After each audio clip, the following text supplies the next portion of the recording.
Ngayon, ano nga ba ang dalawang uri ng tambay? Grabe may mga uri din pala ang tambay. First off, ano nga ba ang tambay? It comes from the word standby. Yun ba yun? Tapos naging short na lang siya hanggang sa yung standby, naging tambay na lang. Kasi nga naka-standby lang sila sa kalye. Make sense? Inhale, exhale. So, napakaganda ng topic natin kasi nga may mga uri din pala ang tambay. Actually, merong dalawang uri ang tambay, which is yung una, yung mabait or yung good tambay. Eto, yung mga klase ng teka lang, parang magka-crack ata tong pinakatayuan ko ngayon wait lang. So, ayun, medyo lang naman natutunaw na ang mga yelo ngayon dito sa Canada, and as you can see, nasa tabing ilog tayo ngayon, but ang kapal ng mga yelo. Ayun, nagka-crack na sila kasi nga medyo mainit ang temperatura ngayong araw. But look at that, ang ganda ng view natin, ganda ng araw. Yun good tambay. So, eto yung mga uri na kung saan, for example, magtatanong ka ng address, magtatanong ka ng direksyon, saan ba yung papunta dito, sa ganto, sa ganyan, right? Tapos, sasabihin niya. Yun yung isang uri ng tambay. Yun bang may pakinabang? For example, napadaan lang kayo doon, naka-tricycle, naka-kotse kayo. Let's say na naubusan kayo ng gas. O hindi kaya na-flatan kayo. Ano man yung nangyari? Nasira yung makina, nag-overheat, right? Tapos, yung mga tambay na to, tutulungan kayong maayos, ma-fix yung problema ng sasakyan nyo. Diba? Yun yung magandang klase ng tambay, men. Support ako dyan kahit wala kayong ginagawa. Ay, naku.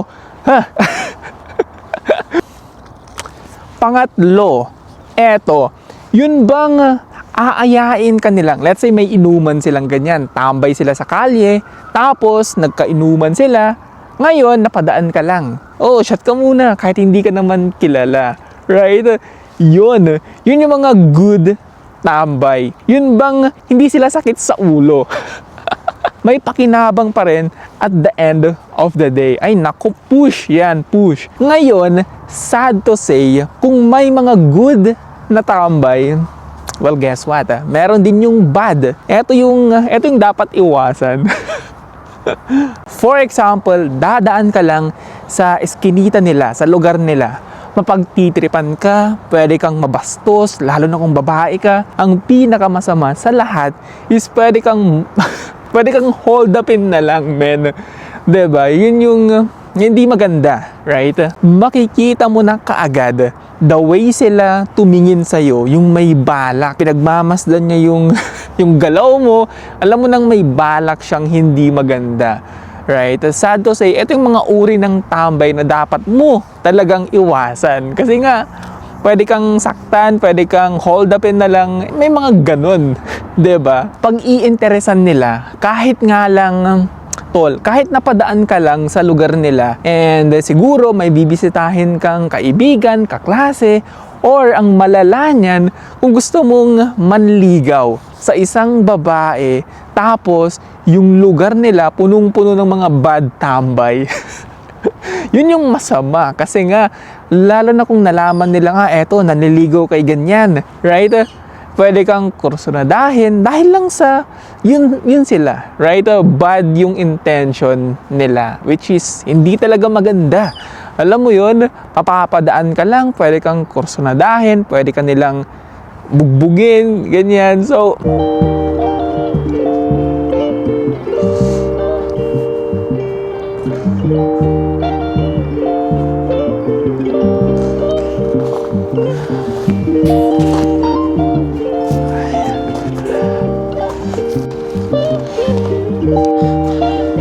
yun. So, dahan-dahan lang tayo kasi nga baka madulas.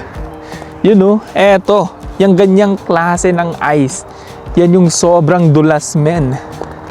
Kaya, easy lang. Kumbaga, may mga sitwasyon na hindi mo naman pwedeng isisi na lang sa isang tao. Like for example, kahit nga may pinag-aralan siya, kahit may natapos siya, kung wala naman siyang ma-applyan na trabaho, talagang magiging somewhat na tambay siya. 'Di ba? Wala siyang mapasukan na work. Ngayon, yung frustrations mo na yun, ibabaling mo sa iba. May dumaang dayo sa inyo, pagtitripan mo, para lang mailabas yung frustrations mo na yun, sadness mo na yun. Yun yung hindi maganda. 'Di ba? So, wala talaga siyang magandang excuse right? Na hindi porket madami kang frustrations, mahirap yung kalagayan mo, yung sitwasyon mo, yun bang itatransfer mo yun sa ibang tao? Etong lalaking to, maporma siya ay nako, pagtripan nga namin. 'Di ba? Mambato tayo ng bus. Yung ganun, tol, ang daming mga ganong istorya.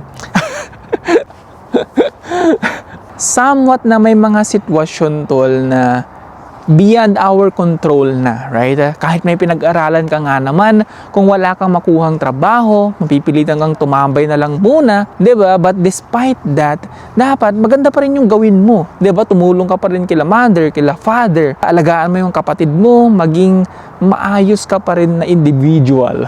See? Ang akin, ang dami ngang pwedeng gawin 'Di ba? Pwede kang tumulong sa ibang tao. Siguro may mga businessman dyan na pwede mong tanungin, paano nga ba? Paano sila nagsimula sa pagbi-business? Basta may something 'di ba? May something ka pa rin na magandang magagawa. Oo, wag mong tignan yung masamang, kumbaga, environment. Kasi nga, magiging tambay ka na rin lang. Bakit mo pa pipiliin yung maging bad?